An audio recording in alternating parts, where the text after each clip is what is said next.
The question does not actually dislodge God. If anything, it should prove that God actually exists. Otherwise, value and the question disintegrates. You don't ask the question unless you believe in an absolute moral law. And you don't believe in an absolute moral law unless there's an absolute moral lawgiver. So the question is with God in the paradigm, not outside the paradigm. So we take that. The second thing I would say is the ultimate ethic in life is love. That is the supreme ethic. There is no ethic more supreme than love. But necessary to love is the component of the will. You cannot have love without the freedom to not love. Otherwise you have conformity, compliance. You really don't have love.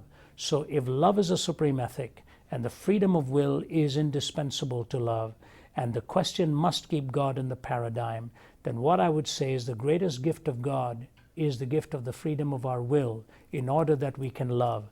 But with the greatest gift comes the greatest possible calamity.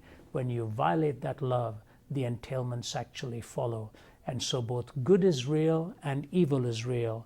And the human heart must be able to recognize this and choose that which is good. Otherwise, you live in a world of non-concrete expressions where you can choose bad with no consequences. Nobody would believe bad is bad if there were no consequences to it. So in this supreme effort of God to bring you and me to himself, he gives us the example of love. He has made us for himself, and our hearts are restless until they find their rest in him. One other footnote. If I were to take a life, something tragic has happened because I cannot restore that life. But if God allows that to happen, he can still restore that life, and the component of eternity does spell the possibility of an explanation. Without eternity, the problem of evil remains totally unsolved. In fact, the question remains indefensible. So God is able to restore life, eternity is able to bring ultimate justice, and we leave those two components in his hands. You know, this is actually an amazing question when you unpack it a bit. The question, you know what the question I'm asked most on the campus? They will agree that there is a moral framework somehow we cannot run from.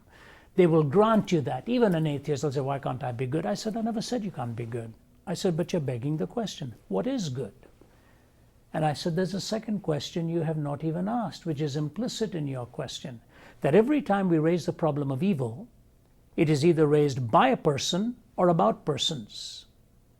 It is either raised by a person or about persons. How could God allow the Holocaust? How could this happen? How could God allow a little baby to die in the mother's arms? It's always raised by a person, about a person, which means personhood is indispensable to the question. Therefore, the assumption is that the intrinsic value is not in the question, but in the personhood. How can a person be of intrinsic value if time plus matter plus chance has been the cause of that person? It's nothing more than chemistry in motion. The only way the person can be of value is if the person is the creation of somebody with infinite and intrinsic worth, which means it's God himself that needs to be able to justify our question. So when we talk about evil and all the relativism and all of that, we need to realize that we are the point of God's creation.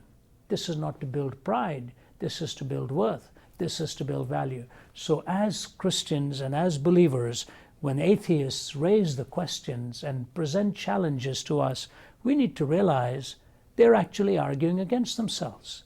They're assuming their questions are important, their questions are worth it, that they are worth it, and the one they're raising to is worth it, none of which actually holds if we are the product of primordial slime.